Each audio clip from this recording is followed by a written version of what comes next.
Hello everyone, this side प्रीति कौशिक। और आज का जो हमारा टॉपिक है वो है कंपोजिशन ऑफ फॉरेन ट्रेड। जैसा कि हमने थोड़ा सा पढ़ा था कि कंपोजिशन ऑफ ट्रेड क्या होती है, यानी कि मीनिंग डिस्कस किया था कि कंपोजिशन ऑफ ट्रेड का मतलब होता है कि हमने बताना कि ट्रेड का स्ट्रक्चर कैसा है। यानी कि कंपोजिशन ऑफ ट्रेड का मतलब होता है कि types of goods and services we export and import, यानी हम किस टाइप के गुड्स एंड सर्विसेज को एक्सपोर्ट करते हैं, किस टाइप के गुड्स एंड सर्विसेज को हम इम्पोर्ट करते हैं। फॉरेन ट्रेड का कंपोजिशन कैसा है, यानी कि स्ट्रक्चर कैसा है फॉरेन ट्रेड का, उसके बारे में हमने डिस्कस करना है। तो कहते हैं composition of trade refers to items of export and imports after independence there has been a substantial change in the composition of Indians foreign trade. देखो, जैसा कि हम कल भी इस बात के ऊपर थोड़ा सा गए थे कि जो फॉरेन ट्रेड का कंपोजिशन था वो इंडिपेंडेंस से पहले केवल एक यानी कि एक पर्टिकुलर स्ट्रक्चर था कि उसी बेस पे होते थे। यानी एक्सपोर्ट जो यहाँ से किया जाता था वो होता था हमारे रॉ मटेरियल का, और जो इंपोर्ट होता था इंडिया के अंदर वो था फिनिश गुड्स का, कि जो ब्रिटिशर्स ने ब्रिटिश के जो भी इंडस्ट्री के अंदर जो भी फिनिश गुड्स बन गया वो उनके लिए अब मार्केट यहाँ पे यानी वो इंडिया के अंदर आके बेचेंगे, यानी कि इंडिया वाले इंपोर्ट करेंगे फिनिश गुड्स को। तो कहते हैं लेकिन इंडिपेंडेंस के बाद एकदम से चेंज आया, कंपोजिशन जो था इंडियाज फॉरेन ट्रेड का वो कन्वर्ट हो गया एकदम से। कुछ ऑब्जर्वेशन है जो हाईलाइट कर रहे हैं कि किस तरीके से प्रिंसिपल चेंजेस आए एक्सपोर्ट एंड इम्पोर्ट के अंदर, जो इंडिया के फॉरेन ट्रेड के अंदर हमने देखने को मिले, तो उनको हम एक एक करके स्टडी करते हैं। तो चलिए शुरू करते हैं। फर्स्ट पॉइंट जो आया हमारा, यानी फर्स्ट जो इम्पोर्टेंट आइटम था या फिर प्रिंसिपल चेंजेस था वो था हमारा फर्स्ट था decline in percentage share of agriculture export. यानी कि कमी आ गई। किस चीज की कमी आई? एग्रीकल्चर एक्सपोर्ट के अंदर जो परसेंटेज शेयर था उसके अंदर कमी आई। जो जितना ज्यादा हम पहले एक्सपोर्ट कर रहे थे, यानी कि यहाँ से रॉ मटेरियल जितना ज्यादा बाहर जा रहा था ब्रिटिश के इंडस्ट्री के लिए, और कौन सा रॉ मटेरियल किससे रिलेटेड, एग्रीकल्चर से होने वाला, उसके अंदर कमी आई। बहुत ज्यादा परसेंटेज के अंदर उसमें गिरावट आई। There has been a significant decline in percentage share of agriculture items in total export. जो हमारे टोटल एक्सपोर्ट हुआ उसके अंदर काफी सारी मात्रा में हमारा क्या होता था, एग्रीकल्चर एक्सपोर्ट होता था। लेकिन अब क्या हुआ, उसमें परसेंटेज शेयर में, एग्रीकल्चर एक्सपोर्ट के परसेंटेज शेयर में गिरावट आई। और it happened owing to the facts. और ये ऐसा क्यों हुआ? ये दो फैक्ट्स थे इसके जिनकी वजह से एग्रीकल्चर जो एक्सपोर्ट किया हमने, एग्रीकल्चर आउटपुट को वो हमने कम एक्सपोर्ट किया। फर्स्ट था that India started using to its farm product as raw material for its domestic industry. अब जो इंडिया था उसने शुरू कर दिया था अपने फार्म प्रोडक्ट्स को as a raw material use करना अपने डोमेस्टिक इंडस्ट्री के लिए। यानी कि अब जो हमारा इंडिया था उसको जरूरत नहीं थी कि ब्रिटिश में जाके और वहां के इंडस्ट्री में ही हमारा फार्म प्रोडक्ट यूज हो सकता है, हम कुछ उससे बना ही नहीं सकते। अब इंडिया थोड़ी डेवलप हो रही थी, इंडिया के अंदर नई नई इंडस्ट्री खुल रही थी।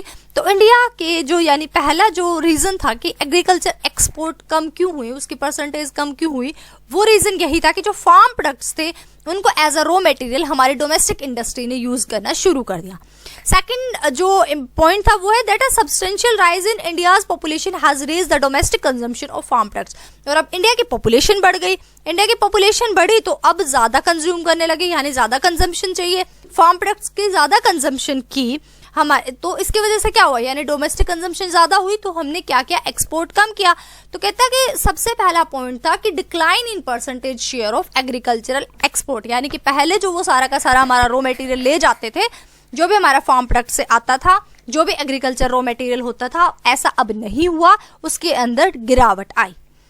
सेकेंड पॉइंट में डिस्कस करते हैं decline in percentage share of conventional items. Conventional items यानी कि पुराने आइटम्स, पहले के जमाने के यानी ट्रेडिशनल आइटम्स। कहते हैं conventional items of India's export include jute, tea, food grains and minerals. These items constituted the bulk of India's export at the time of independence. Independence के टाइम पे सबसे ज्यादा जो एक्सपोर्ट होता था वो इन्हीं का होता था कि जूट है, टी है, फूड ग्रेन्स है, मिनरल्स है। But with the planned development programs in place, domestic demand for the conventional items has tended to rise. तो कहते हैं लेकिन जैसे जैसे हमने अपने डेवलपमेंट की प्लानिंग के अकॉर्डिंग, यानी 5 ईयर प्लान्स बनाए, उनके अकॉर्डिंग जो हमारे प्लानर्स थे, जो हमारे इकोनॉमिक्स थे, उन्होंने सेटअप किया इस तरीके से कि डोमेस्टिक डिमांड क्रिएट की कन्वेंशनल आइटम्स की। और जैसे ही डोमेस्टिक डिमांड क्रिएट हो गई कन्वेंशनल आइटम्स की तो लोग ज्यादा उनको परचेज करने लगे, और जो एक्सपोर्ट हम कर रहे थे उसके अंदर दोबारा से गिरावट आई। यानी कि जितना शेयर हमने टोटल एक्सपोर्ट का जो शेयर हम कन्वेंशनल आइटम्स के थ्रू कंप्लीट करते थे, अब उसके अंदर गिरावट आ गई। यानी कि अब हम बाहर नहीं भेजेंगे कन्वेंशनल आइटम्स। तो पहले जो दोनों पॉइंट हमने डिस्कस किए वो दोनों ही डिक्लाइन की बात कर रहे हैं कि जो एक्सपोर्ट था, टोटल एक्सपोर्ट, उसके अंदर से परसेंटेज शेयर हमने एग्रीकल्चर एक्सपोर्ट का कम किया और कन्वेंशनल आइटम्स का कम किया। अब देखते हैं थर्ड पॉइंट में क्या कहते हैं। थर्ड पॉइंट में कहता है increase in percentage share of manufacture goods. अब हमने कुछ इंक्रीजमेंट किया, तो कहता है पहले देखो, अगर इंडिपेंडेंस के टाइम से पहले कि तुम फॉरेन ट्रेड उठा के देखोगे, जैसे कि हम देख भी चुके हैं, तो उसके अंदर आपको देखने को मिलेगा कि रॉ मटेरियल के एक्सपोर्ट के ऊपर ज्यादा फोकस था कि सारा रॉ मटेरियल बाहर जा रहा है और इंपोर्ट हम क्या करें, फिनिश्ड गुड्स इंपोर्ट करें। अभी यहाँ पे हमने उल्टा पड़ने को देखने को मिला। इंडिपेंडेंस के बाद हमने देखने को मिला कि हम जो एग्रीकल्चर एक्सपोर्ट को बाहर, यानी ज्यादा फार्म प्रोडक्ट्स को बाहर भेज रहे थे, एज अ रॉ मटेरियल वो यूज कर रहे थे ब्रिटिशर्स। अब हमने ऐसा नहीं किया, हमने डिक्लाइन किया। सेकंड स्टेप में हमने कन्वेंशनल आइटम्स को डिक्लाइन किया। अब थर्ड स्टेप में जिसको हमने पहले क्या कर रखा था, पहले कम था, डिक्लाइन था, अब हमने उसको इंक्रीज किया, increase in percentage share of manufacture goods. जो गुड्स आज तक हमने बाहर भेजा ही नहीं था, यानी फिनिश्ड गुड्स के बारे में हमने सोचा नहीं था बाहर हमारा चला जाएगा, हम जो बना रहे हैं वो बिक जाएगा बाहर इंटरनेशनली, तो कहता अब हमारा ये परसेंटेज शेयर इंक्रीज हुआ। Percentage share of manufactured goods in total export has tended to rise. जो टोटल एक्सपोर्ट, हम जितना टोटल एक्सपोर्ट कर रहे थे उसमें से एग्रीकल्चर एक्सपोर्ट हमने कम किया, कन्वेंशनल आइटम्स हमने कम किए, लेकिन मैन्युफैक्चरिंग गुड्स का शेयर इंक्रीज किया। Presently gems and precious metal, machinery and vehicles are the notable export of India.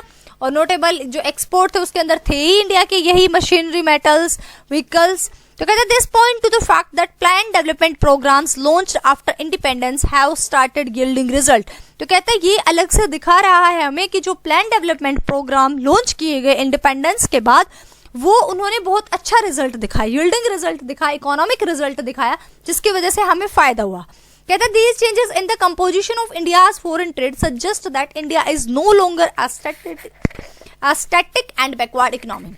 और कहते हैं इन चेंजेस के साथ हमें देखने को मिला कि अब हम ये बिल्कुल भी नहीं कह सकते कि इंडिया एक स्टैटिक और बैकवर्ड इकोनॉमी है।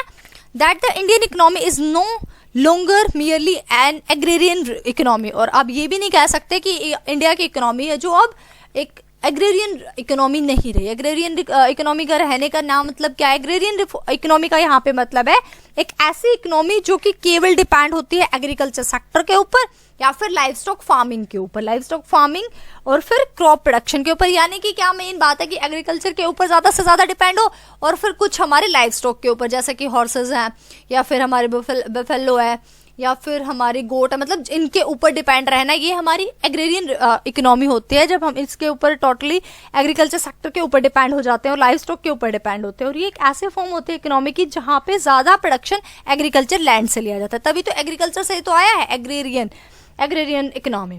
तो कहते हैं it is showing significant signs of structural transformation from the predominance of primary sector to the secondary and tertiary sector. कहते हैं तो इसने बहुत अच्छा साइंस दिखाए। स्ट्रक्चरल ट्रांसफॉर्मेशन यहाँ पे हमें देखने को मिलता है। स्ट्रक्चरल ट्रांसफॉर्मेशन का मतलब पूरा स्ट्रक्चर चेंज हो जाना, जहां पे हमारा प्राइमरी सेक्टर डोमिनियंस पावर पे था, डोमिनियंट था, अब वो ना रह करके प्रीडोमिनियंस पावर पे प्राइमरी सेक्टर ना रह करके सेकेंडरी और टर्शियरी सेक्टर की भी हमारी डेवलपमेंट हुई। तो एक बहुत अच्छा साइन हमें देखने को मिला। तो कहता है आफ्टर इंडिपेंडेंस जो हमारी कंपोजिशन था फॉरेन ट्रेड का, उसके अंदर हमने काफी सारे चेंजेस किए, क्योंकि अब यहाँ पे बैठ के प्लानिंग कमीशन 5 ईयर प्लान कर रहा है। उसके बाद जब वो उनकी भी कुछ ड्रॉबैक रह जाती है तो उसके बाद 1991 में न्यू इकोनॉमिक पॉलिसी लेके आते हैं।